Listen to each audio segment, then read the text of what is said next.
about me slide that to help everybody follow along. We can open the deck and then like talk through.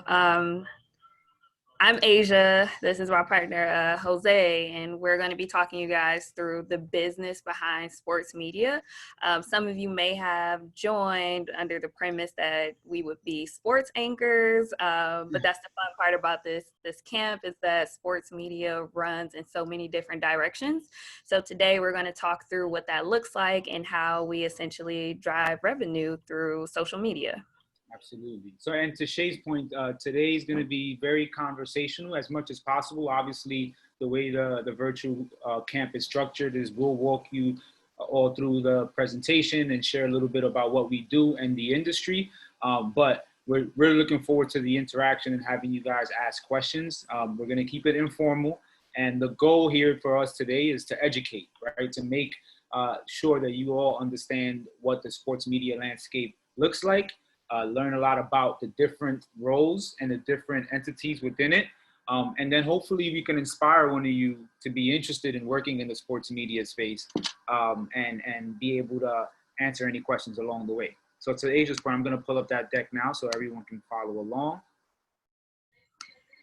Yeah, and definitely don't wait until the end. I know Destiny is monitoring the chat, so if there are any questions that come up, like feel free to stop us.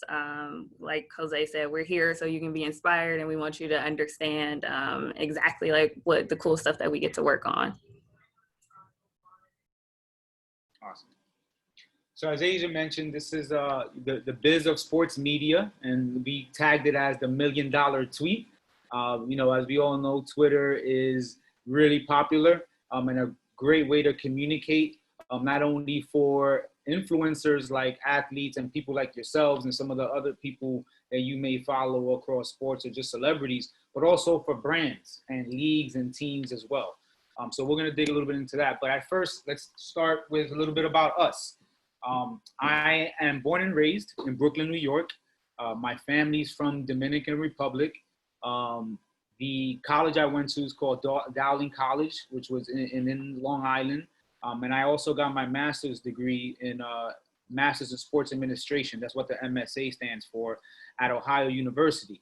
I've been in sports for the past 10 years. For me, it was a very winding road to get to sports. I went to college, I played baseball, and I thought that's what I was going to do for the rest of my life. And then I realized I had to go get a job, right? The big baseball contract never came. And I needed to figure it out. And when I graduated from college, I had no idea what I wanted to do, which is why I'm jealous that you guys are in high school and you have opportunities to come in and listen to professionals like Asia and myself. Those type of things weren't around when I was in high school. So congratulations to you guys for all taking advantage of that. But I worked for the Philadelphia Phillies. Once I figured it out, I got into graduate school and I got an opportunity to work for the Philadelphia Phillies, the New York Yankees, IMG, that's now known as Endeavor, Major League Soccer, and a company called Legends that's owned by the Dallas Cowboys and New York Yankees. And right now, my current role is I'm the Director of Brand Partnerships for the Players Tribune. You guys may be familiar with the Players Tribune. It was founded by Derek Jeter, former baseball player. And essentially, we work with athletes to tell stories that are not about stats and highlights, but more about social impact and things that they want to actually talk about. So we cover things like racism, women empowerment, gender pay equality, mental health, and the list goes on and on. So I'm excited to be joining you guys, and hopefully by getting a chance to hear a little bit about my story, you'll recognize that we have very similar backgrounds, and anything is possible if you're willing to put in the work. Yeah, and Jose took it to Brooklyn. I'm going to take you guys over to Detroit. So I was born and raised in Detroit, Michigan. I went to Michigan State University. My experience is also a winding road to sports. I kind of started off on the media side of the business, working and placing ads for Chevy, Cadillac, and L'Oreal before jumping into sports and running the social media accounts for the Orlando Magic.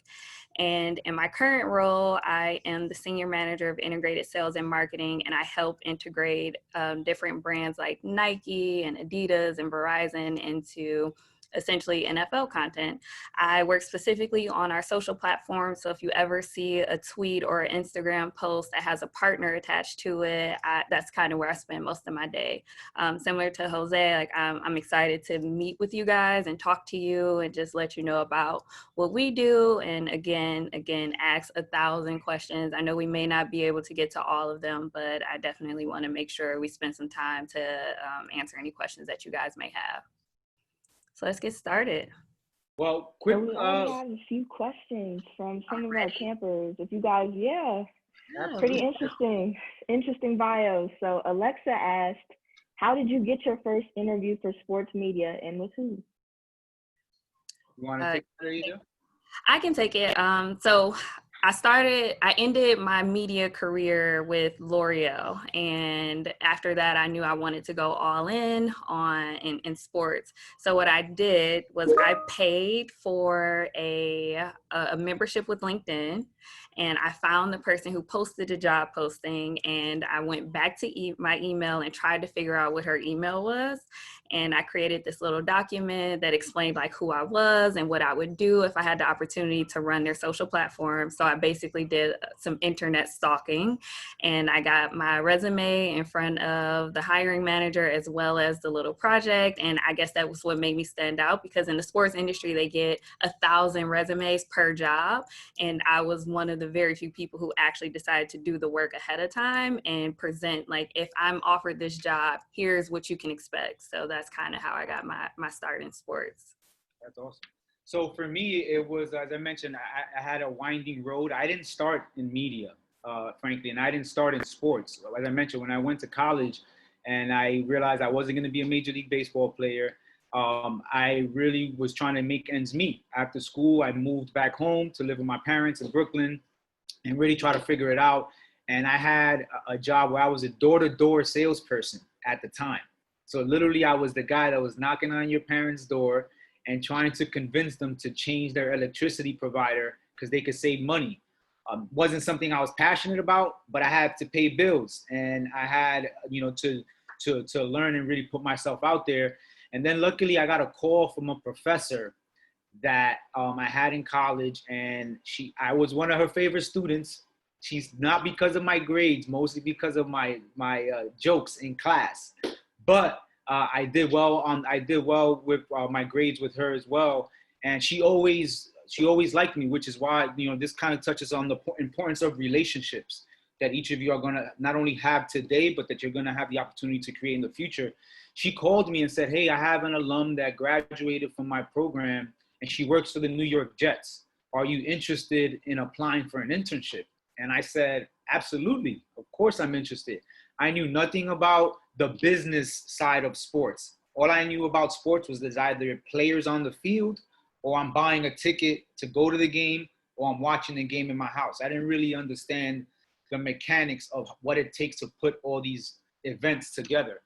So that was my first introduction, and I did my research. I got that internship, and when I got exposed to the business, my mind literally exploded.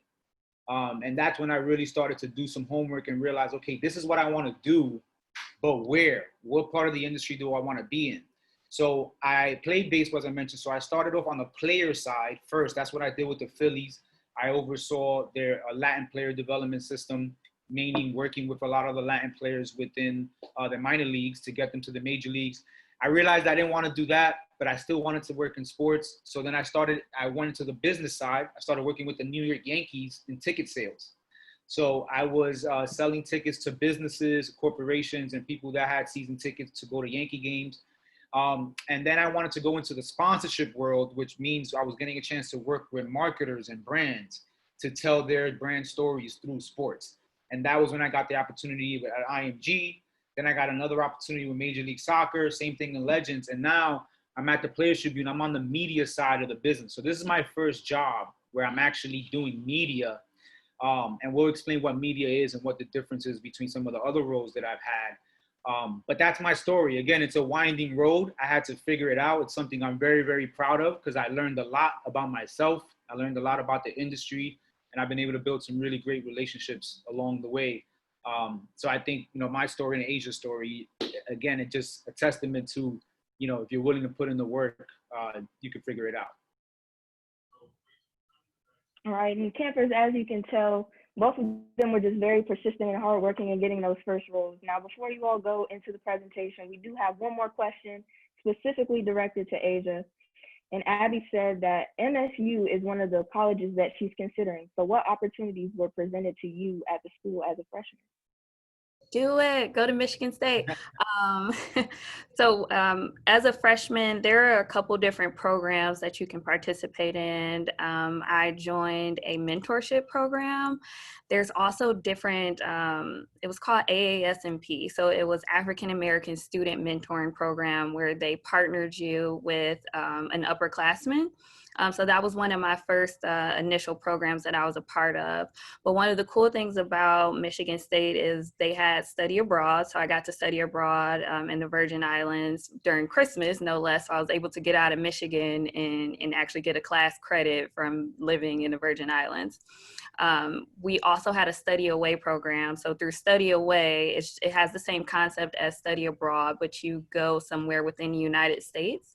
And I was able to take a semester off, technically take a semester off, and live in Washington, D.C. while I interned at the BET Networks. So there are a ton of opportunities there. Definitely, I don't know how we can make sure they can follow up with us after, but I'll figure out a way to work with Destiny. If you have any other questions about like Michigan State, I definitely highly recommend it. It's a great question, by the way. Yeah. So we cool to get started, Destiny? Yeah, we're cool to get started on the presentation. Perfect. Well, guys, don't be shy. Keep the questions coming. Those are great questions and a great way to kick off. Hopefully, no one's shy on this video chat with us. So first, let's talk about how much the sports industry is worth specifically, and B stands for billions. Overall, this is a study that was done by Sports Radar. That's what the source is down here below. And essentially, this was a study that was done in 2018. They're probably going to come up with some updated numbers. But overall, the sports industry in North America specifically is a $71 billion industry, right? So there are several different components that ladder up into the $71 billion. And when you see that number and you think about how big that number is, it helps you make sense why there's so much support around sports, especially around the pandemic. Because of the pandemic and everyone being stuck at home, everyone was talking about how sports was a great way to kind of revive the country. And sports is, does a lot for people. It's an emotional connection, but then also it allows individuals to, we're living through the eyes and through the lives of our heroes, right? The Michael Jordans of the world, the Steph Currys of the world, the Megan Rapinos, regardless of whatever sport you're interested in. So the $71 billion is broken up into 4 specific buckets. $20 billion in media rights. That's the area that Asia and I will talk about today. $19 billion in ticket sales. So everyone that goes to actually to the games physically and purchase a ticket, that's what this number is contributed towards. $17 billion in sponsorships. That's where marketing and brands comes in, and Asia and I will explain what that is throughout the deck as well. And then $15 billion in merchandise, right? So everything from your Cowboys t-shirt, or even in Asia's case, the Spartans, Michigan State basketball is very, very popular. And again, so all of these numbers and all types of merchandise from shades or anything that has the teams or leagues logos on them contributes to that $15 billion, again, making it a $71 billion industry overall. So now let's go into like the sports ecosystem. Don't get scared when you look at this diagram. I know it's a little confusing, but I wanted to actually walk you through it all in a way that it makes sense. So the goal with this program is to help you, with this slide here, is to help you understand how does the money, who are all the people involved in sports and all the entities involved, and then how does the money flow to get to that $71 billion, and then more importantly, where does the sports media come into play as it relates to Asia and I and the NFL and the Players Tribune, which are the companies that we work for? So the first bucket of people are the athletes, the players, right? We all know who those are, LeBron James and a few others that I've mentioned. The second component is the clubs, or in other words, the teams, right? All these players play on a specific team that essentially they are a part of.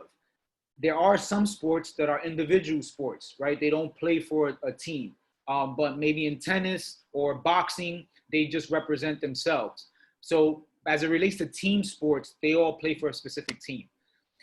The third bucket is the leagues, right? The NFL, Major League Baseball, NHL. In college, it's called the NCAA, which is the governing body of college sports.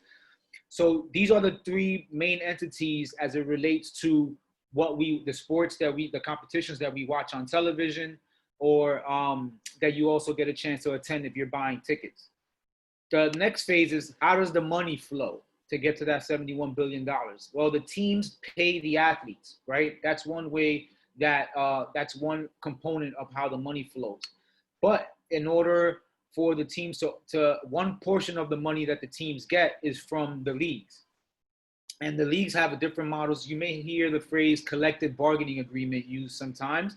And that's basically an agreement with all the teams agree to with the league that has a number of different rules within it. Some of it, one of the rules usually is the distribution of the money. In some leagues, they distribute the money evenly.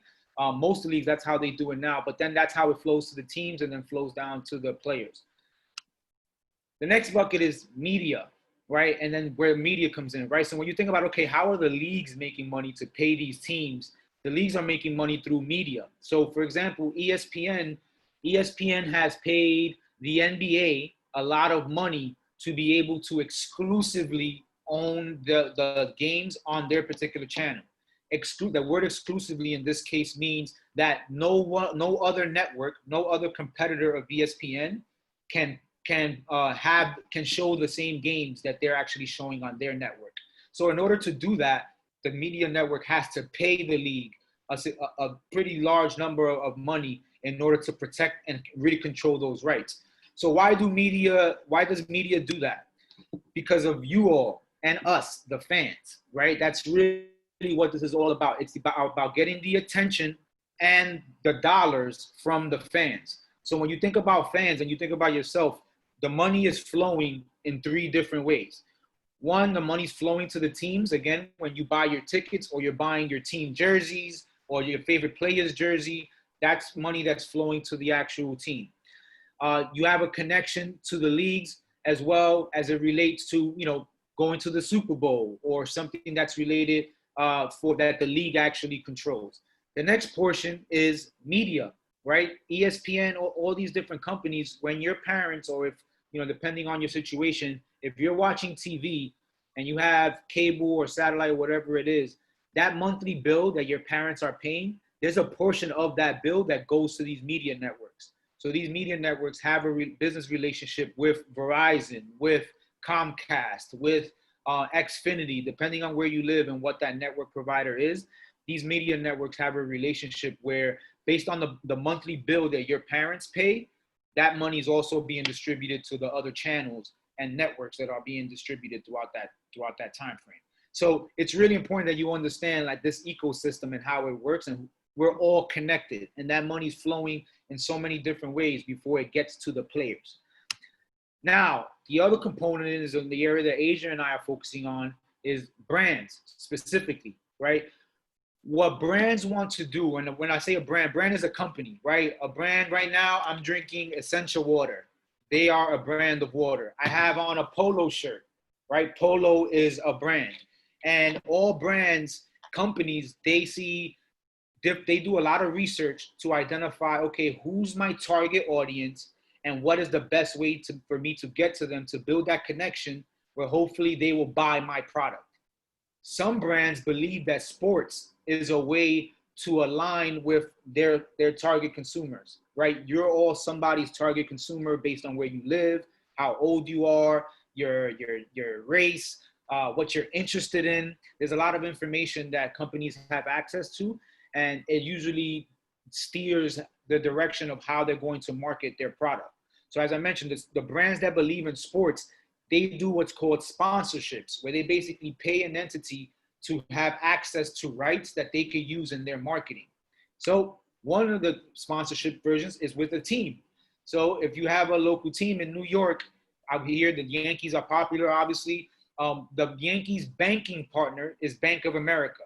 So Bank of America paid the Yankees a certain amount of money to exclusively be the only bank that could promote the Yankees logo and market to Yankees fans. So the thinking is, if I'm a Yankee fan and I go to a game and I see Bank of America logos up and I see Bank of America employees on the concourse interacting with me, then data shows that that's going to increase the chances of me banking with Bank of America. The other entity is leagues. Leagues have a lot of sponsors. One in particular is the NFL. NFL's big sponsorship is with Pepsi. If you watch the Super Bowl, Pepsi owns the halftime show, right? They had Beyonce on it before. They had Jennifer Lopez and Shakira on it last year.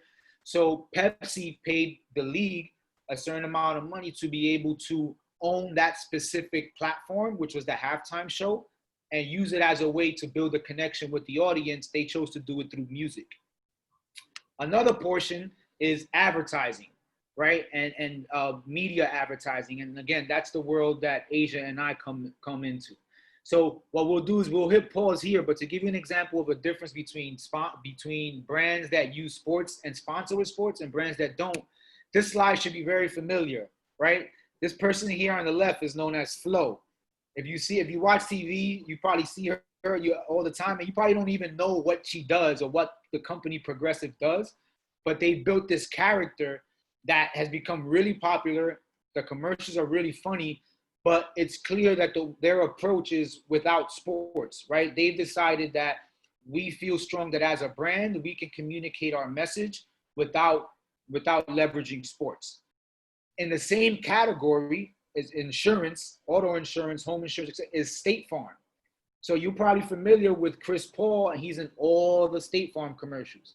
So they're an example of a company that does value sports and feels that, okay, based on our research, we need to be targeting X person, and X person, these people are typically NBA fans. So they decided to do an NBA sponsorship, and as a part of that NBA sponsorship, Chris Paul's a part of it, and he's the ambassador or the face of that particular partnership. Hopefully that makes sense. Yeah.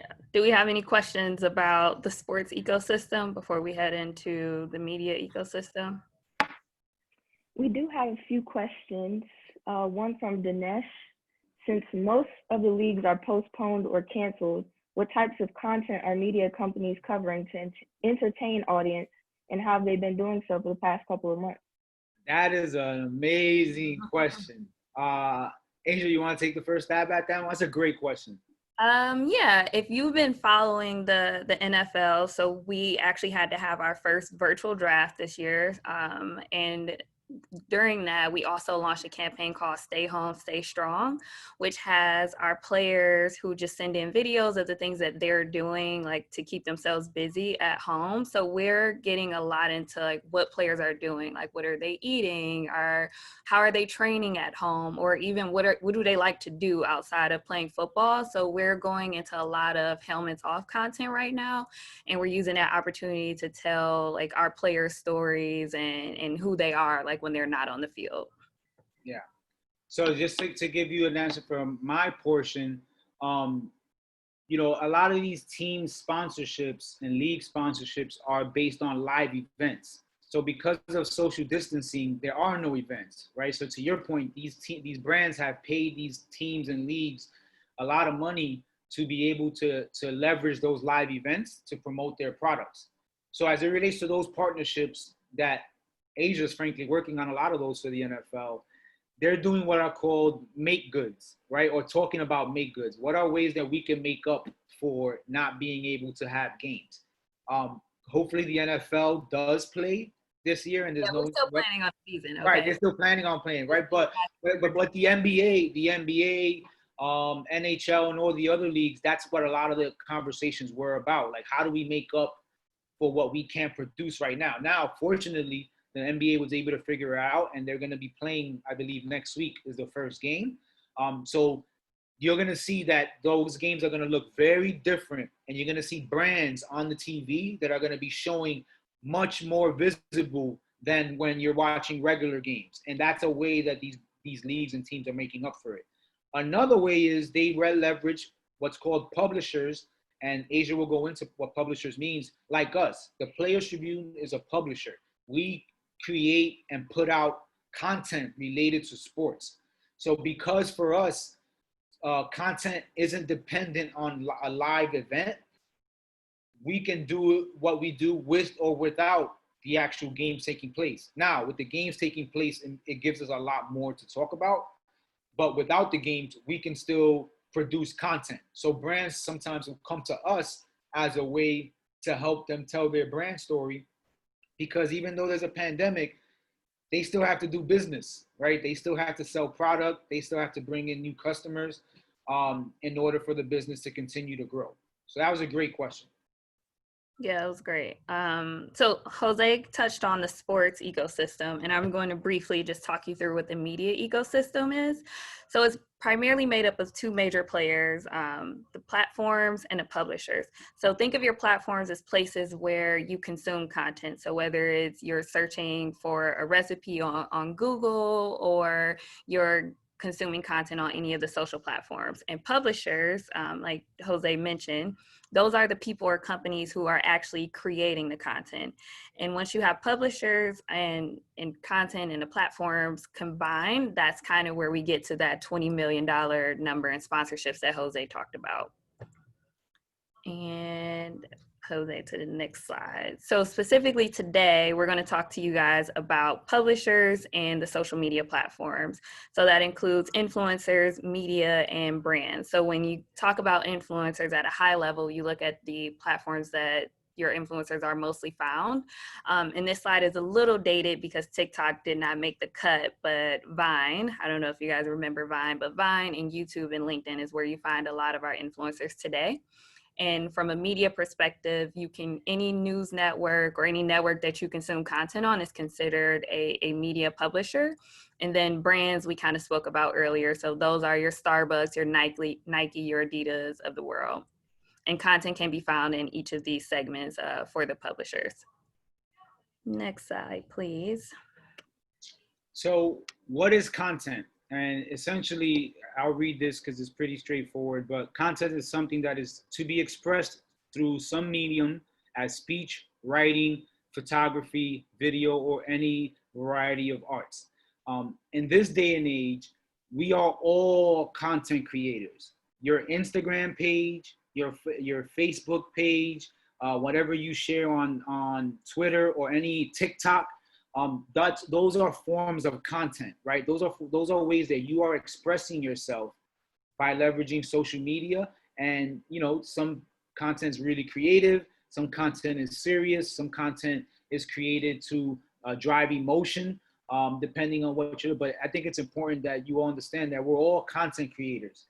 But also, being that you're in high school and that you're very, very young, and now whenever you hit the send button, you have to understand that whatever you send goes out into the universe, right? And in a lot of cases, you can't take whatever you send, you can't take it back. So that's always going to be a representation of your brand. We've all seen a lot of cases where an athlete, right, will post something and it's something that probably wasn't very smart for them to post or say, and it ends up being backlash. So just keep that in mind as you continue to engage in social media, that you are a content creator, and that the content you put out represents who you are as your personal brand. And similar to content, I'm going to read this one straight from the slide, but branded content is the practice of marketing through the creation of content that is funded or outright produced by an advertiser. So the purpose of branded content is designed to build awareness for a brand by associating itself with either talent or a media publisher that shares its values. So we'll get into more examples of what that looks like a little later, but just wanted to set the tone for what we're talking about when we describe branded content. So here's a visual about what the process looks like as it relates to sports branded content. So we have your 3 buckets on the left that has your influencers. So our influencers in the sports world are technically our athletes. So those are your Saquon Barkley's, LeBron James, Juju Smith-Schusters of the world. And then our publishers, in this example, would be either myself with the National Football League or Jose with the Players Tribune. And then we have brands that partner with the NFL and the Players Tribune, such as Pizza Hut, Nike, or John Hancock. And what kind of connects all 3 of these buckets is the platform. And right now we're talking about social. So social is how all 3 influencers, publishers, and brands can reach you through social. So consumers, fans, and ultimately future customers. So what that looks like in the planning process is super simple. So brands like a Pizza Hut will come to an NFL and they want to launch something. And from there, we'll connect with our influencers, which in this example would be Saquon Barkley, and we will connect with him to create some form of content. So whether it's a video execution, it could be photography, or it could be a written execution, and then we'll distribute it on our social platforms in order to reach you or a large audience. So before we go into examples, are there any questions about, I guess, the sports or the media ecosystem and what that looks like when brands are involved? Yes, we have quite a few. So overall, just media and sports has definitely evolved. At first, you had to be there at the field and, you know, on the court to get that experience, and then it transitioned to, well, you can see sports, but it's only from this time to this time, and you had people essentially rushing home from work and school to catch that little bit of time. And now we can literally watch sports at any time from anywhere. So what way would you see the sports and media industry progressing within the next 5 years? Like, what technology and practices and things that you feel like would be implemented, especially some of the things that you all touched on in terms of social and you know, content? Wow. That's a great question, Destiny. Well, first off, Destiny, just so you know, I'm trying to unblock my video, but it's saying that the host had to grab something. So if you get a chance, no, you don't need to do that now, but just wanted to flag that. It's a great question. So as it relates to media specifically, data is the most important thing to leagues, teams, and brands right now, right? The more that they know about you, the better that they can market their product to you. So now technology has been created that allows the capturing of that data. So for example, if you have a smart TV now, right? If you turn on your television at home and now it's this popular called smart TVs, or even on your mobile phone, when you're on Instagram or on Facebook, they're able to track what are you doing or what are you looking at while you're on these particular devices, how much time you're spending on it, and how often you go back or how little time you spend on it. And they use that data to really get smarter about how they're going to promote their product, or even if they're going to promote their product to you in the first place. Because if you're not spending a lot of time on some of the social media content that they put out, then they probably think, okay, this person's not our target audience right now, right? Or if you are part of their target audience, they're gonna come back to do their research and figure out, okay, what are other ways we can get this person's attention so they can buy their product. So sometimes you guys may see that if you go on a website and you're looking at, let's say, Polo Ralph Lauren, as I mentioned, and then you're looking at their website because you want to buy a shirt, you decide, oh, you know what, I don't need the shirt anymore. And then you're on Instagram. And then all of a sudden on Instagram, you're seeing these Polo ads pop up on your screen. That's called, in tech terms, that's called cookies, where the cookies are able to follow you based on, you have an ID, based on what that ID and wherever you are, that media, that some Polo is paying, in that case, in that example, Polo is paying Instagram to be able to attach their brand to follow you around until you're no longer interested, or till you buy that product. I don't know, Asia, do you have another example? Yeah, at the NFL, we have a product called Red Zone. It's called NFL Red Zone, and all it does is it triggers users to tune in to when teams are in the red zone and they're about to score. We all know like NFL is it's a very long game. So we're coming up with ways to keep our fans engaged. So whether it's through the red zone, when we first started posting highlights on social media, one of the things we had an embargo with our broadcast partners that we couldn't post highlights within like a 24-hour window. And we noticed that a lot of fans would be trying to watch the game through second screen experiences on social media. So we've since moved past then. If you're following us on a game day, we have a product called the Game Day Story, which lives in our Instagram platform. And we have 3 people at each stadium called local content creators who are just standing on the sidelines and just capturing content and in-game content as the game goes on. And then we immediately upload it on our Instagram channel. So you can literally watch the game in 15-second segments from start to end. I did see another question in a group, and Jose, we can tag team this. Do brands have any influence in the process of deciding who they use? And how much of that decision is from the publisher and how much of that is from the brand? And is there a certain criteria for influencers to meet in order to be a good fit for the brand? Yeah. Well, Asia, real quick before you start, that may be a great opportunity in a way to kind of walk them through your examples, right? The case studies we have, because it involves selecting the athletes and how that works. I don't know. What do you think? Oh, I just wanted to like set the stage up. Like this is what we're gonna go. Oh, okay, my bad. Sorry. No, you're good. So to answer I'm gonna walk through the case study and hopefully it answers like everything that you've asked. I think it's Ryan. So we partnered with Pizza Hut to create a series called Home Gating. So that's their franchise name as it relates to the NFL. This will be our 3rd year of doing Home Gating with Pizza Hut. So Pizza Hut is the brand, and the goal for this particular Home Gating story was for Pizza Hut to be able to promote their $5 lineup and encourage fans to order Pizza Hut for game night.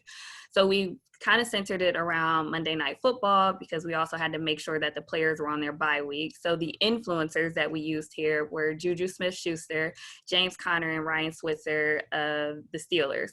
And in this case, Pizza Hut actually had a deal with Juju. So if you ordered Pizza Hut within the last year, depending on what market you were in, you actually got a box with Juju on it.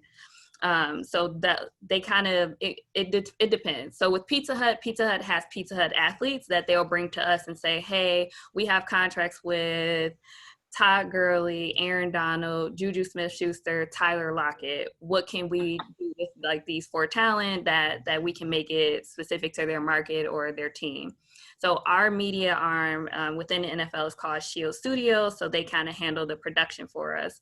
And it was essentially a pizza party that lived on Instagram, like on our Instagram story. So I talked about how we have the game day opportunity. This time we actually let our players take over our Instagram handle on a game day, so that and Pizza Hut like delivered all this food, and they had a pizza party that we were invited to watch. So if you click the link, we can look at a little bit of it and how it kind of played out. It's pretty long, but we can stop it at like the 2.5-minute mark.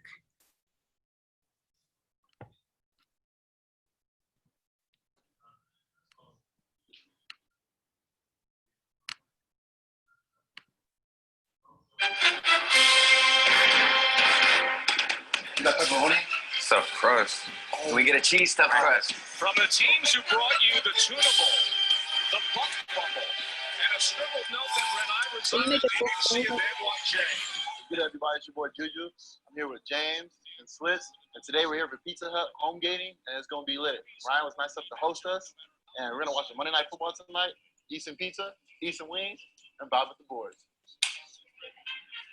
Patriots undefeated, kind of hard to go and get some. I feel like these 2 teams always play good versus each other, though.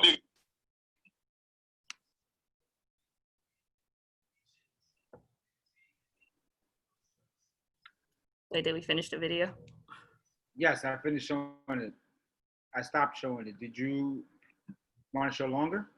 No, I guess it's fine. I can drop the actual link inside of the chat. So in this example, Pizza Hut had their players, but we do have brands who come to us because we do have access to the players, and it's kind of up to us and whatever budget they have. Now, we like to say we don't have players that aren't brand safe, but we definitely try to work with the partner to make sure that we're getting the right players to reach their audience. So we had a partner who came to us who wanted to tackle like gaming and make gaming more cool and take it out of just the esports realm. And we actually have a set of players that all they do in their spare time is gaming. So we have players that are into fashion, gaming, fitness, cooking. So depending on who the player is, we'll kind of match them with the right brand with the right opportunity.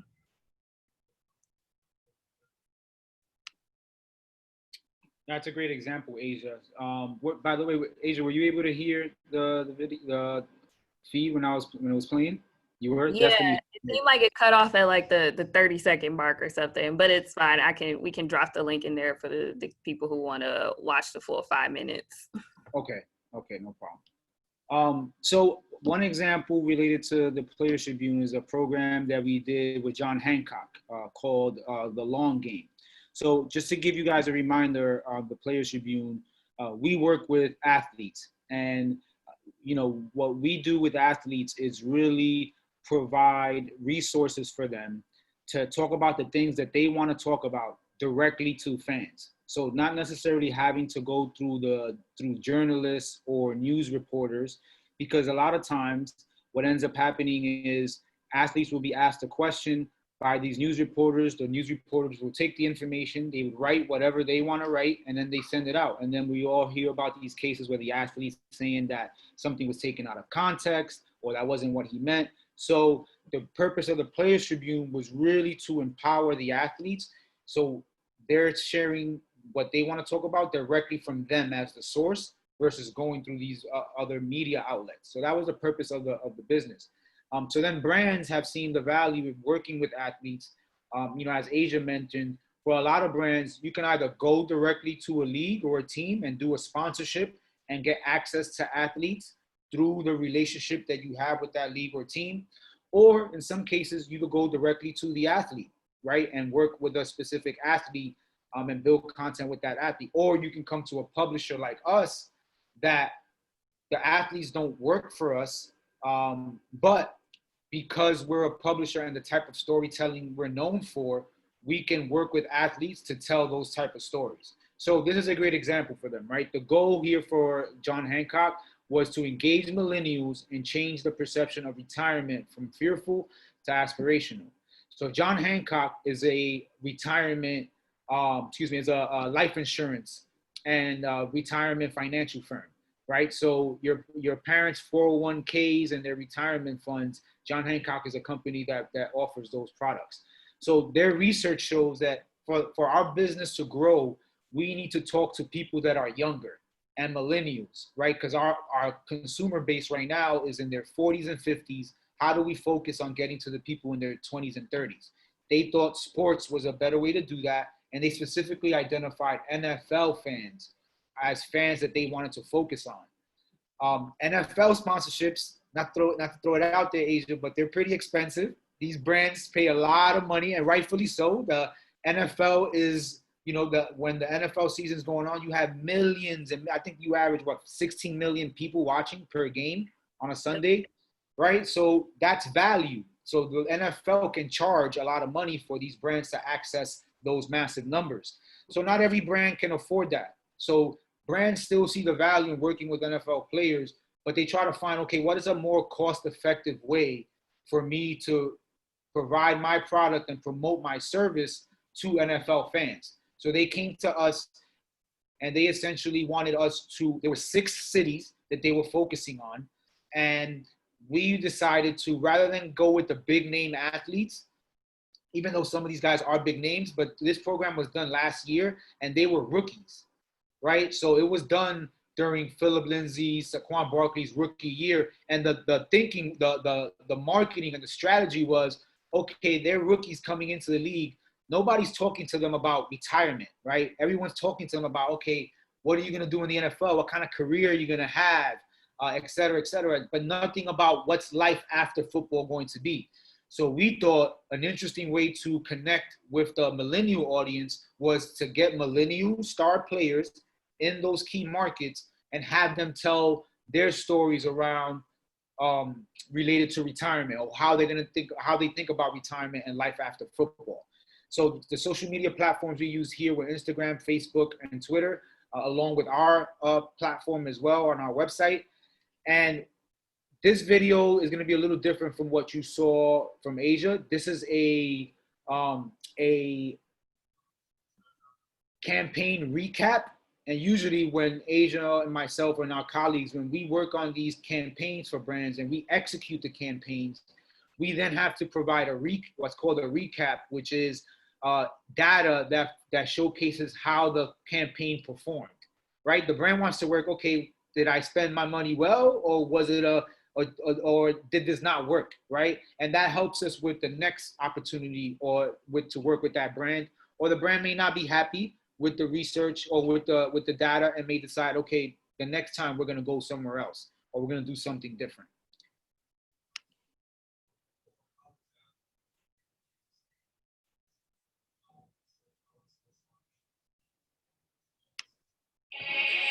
In 2019, the Players Tribune and CBS Sports partnered for a first-of-its-kind content program with John Hancock, a leader in the insurance and retirement industry.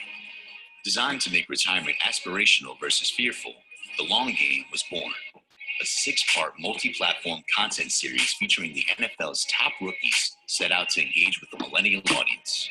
The Players Tribune procured Calvin Ridley, Sony Michel, Saquon Barkley, James Washington, Dante Pettis, and Philip Lindsay to tell their story and their plans for life after football on both article and video formats. Leveraging our distribution model and athlete network, the stories traveled fast. To kick things up a notch, TPT partnered with one of the biggest distributors in football, CBS Sports, to amplify the stories and extend their reach. But it didn't stop there. The Long Game garnered over 30 earned media pickups, a feature on Brand Tales Campaigns Worth Seeing, a 10-second broadcast spot on national television during the Iron Bowl, and a 2018 Silver Clio Sports Award, all while finding a permanent residence on John Hancock's homepage, increasing brand awareness by 39%. That's our special sauce. We take an idea, pair the right athletes with the right strategy, mix in our award-winning storytelling with our socially distributed model, and the stories land on your phone, in your homes, and in your hearts. So I'm gonna stop sharing here, Destiny, so you can take over the screen and we can kind of go into Q&A.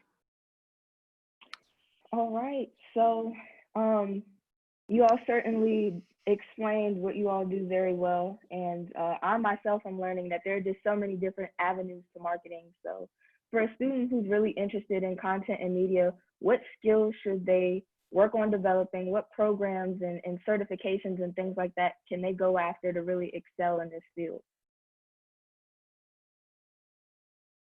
Sure, I can take that first. I think education is the most important piece, right? And you can get education in a lot of different forms. Obviously, school is the best place to get education, and a formal education, but also educating yourselves, right? I think now, hopefully, when you watched what Asia walked you through and what I walked you through, the next time you see a commercial, you're not just ignoring the commercial or really not paying attention to it, right? Try to ask yourself, like, what was the brand trying to accomplish with this commercial, right? Like, who are they targeting? What message are they trying to send? Everything, there's a lot of research and time and hours that are spent on building these marketing campaigns that these brands spend a lot of money for to put out. So one, again, education. Try to understand what you're looking at and understand the nature of the business. Read as much as you can. There's a lot of publications out there that you could, read. As Asia mentioned, if you want follow up with us afterwards, we can share some of that stuff. And then also, I would say another cool way is identifying marketers that you could learn from. So what I mean by that is we all have favorite players, and you know who your favorite players are because you can watch them on TV. But there are marketers out there that are just as good at what they do as what LeBron James is as what he does, right? So when you think about that, especially depending on where you are, for me, when I wanted to work in baseball, I did research on general managers because that's what I thought I wanted to do. So I could understand, okay, what was their path, right? How did they get there? So I looked up all the 30 managers in Major League Baseball, and I Google searched them.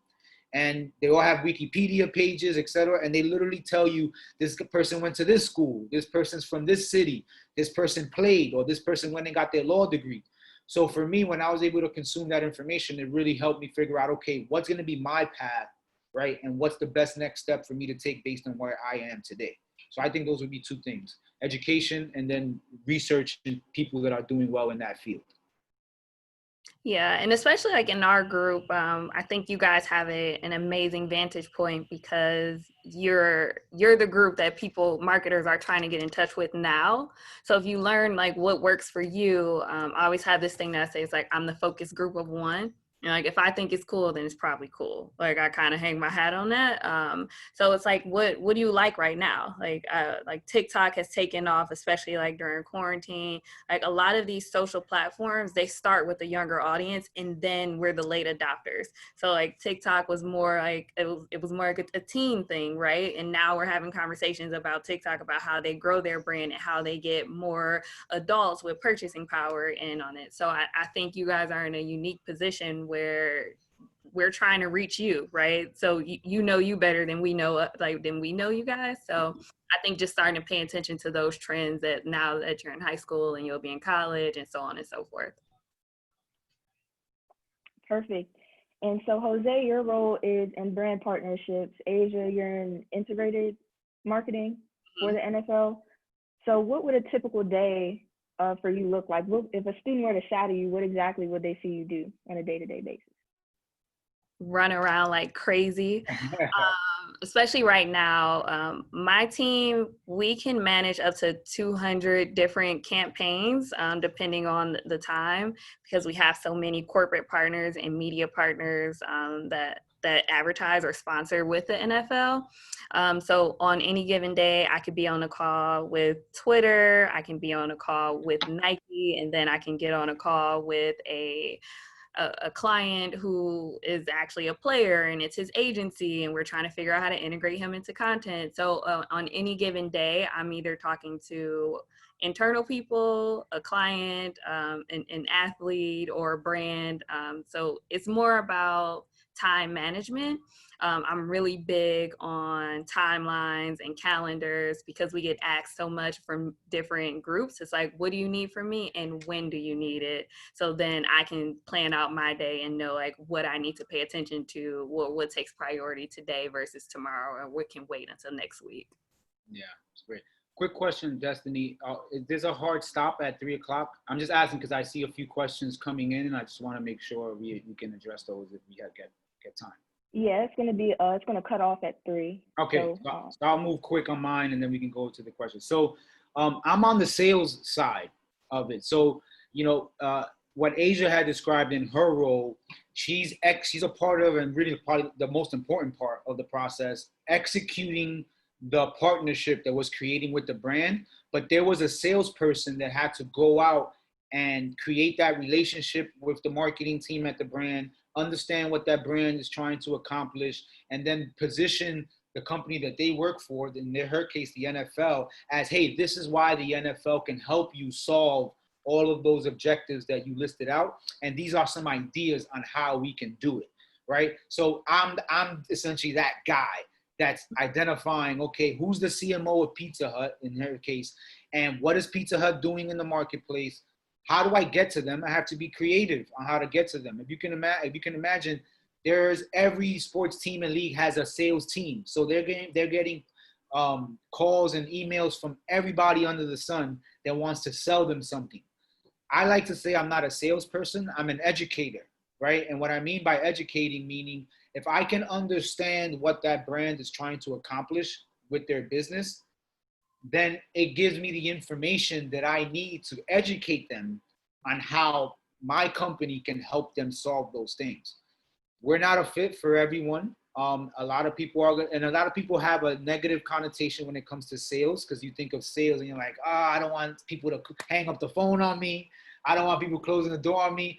And the reality is, guys, you're all salespeople. We all sell every day. When you're trying to convince your mom or dad to let you do something, you're selling them, right? You're selling them on an idea. Hey, mom, this is what I want to do. This is why. And if you do a good job, they'll say, all right, cool. That makes sense. Yeah, let's do that. So my role is to identify the brands, try to understand what they're trying to accomplish, and really position my company, the Players Tribune, as a solution for them. Perfect. And so we're going to end with one last question, bring it home. Asia, you being a Black woman in a very prominent role, and Jose, you being a Latino man in a prominent role as well. You know, these camps are essentially built for students that wouldn't have otherwise been predisposed to these types of opportunities. So what's like one piece of advice that you would give to a student who doesn't feel as though there may be a place for them in sports? Definitely don't think that you can't run with them. What I've learned is in my role and just over time, being in rooms that I'm the only woman, I'm the only Black person, or I'm the only both. I just learned that my ideas matter, and they've helped drive millions in dollars in revenue. So I kind of I take that with me, but something that I would encourage you all, like even at your age right now, is find mentors, like find people who look like you, who don't look like you, who have a vested interest in you. And I'm still obtaining mentors. Like I have my board of directors, I say it's like 5 or 6 people. Definitely mentorship. You're going to need it when you're in college, and you're going to need it as you start your career and as you progress through your career. That's great advice, Asia. I think you all have learned from us in our intro that, we had to work really, really hard to find the opportunities that we were able to find and secure. So one is work hard, right? There's no replacement for working hard. There's no excuse, really. If you think about just where the world is today and all the challenges that we have, there are a million excuses or reasons why not to pursue your dreams. But I think everyone that has been able to achieve their goals, they all made that decision to commit, right? To commit to their goals and figure out how they're going to go about it. Now, as we talk about resources, and to Asia's point, after you invest in yourself, identify people that are willing to invest in you, right? And that's not only with your peers, but also mentors, teachers, people that you can ask questions that could help you, really support you as you navigate and look to chase down those goals of yours. That's where mentors come in. I didn't get here by myself. Asia didn't get there by herself. Our drive and commitment to ourselves is what was the driving force. But there were many people that were either pulling us up or people that were pushing us up from behind, right, as it relates to our family or even some of our friends. And in some cases, guys, as you get older, you're going to realize that not every relationship is healthy for you. And you're in high school, you're about to go to college, and you really have to think about how you're going to use your time and what type of relationships that have a mutual benefit, right? That I'm going to give to this person as much as this person's going to give to me. And it doesn't have to be material. It could be through love. It could be through inspiration. It could be through motivation in any of those cases. So I would say those were the driving forces for both of us, it sounds like. And that's some wonderful advice to end off on. So first, I want to thank Asia and Jose for all the insight that you gave. You definitely taught me some things about you guys' fields, and it was very insightful. So campers, just remember to stay tuned. Please get in touch with your career exploration path. Look on sportsbizcamps.com. And you could look on your game notes that were sent to you earlier in the morning so that you can find other panels to be a part of. But again, thank you, Asia and Jose.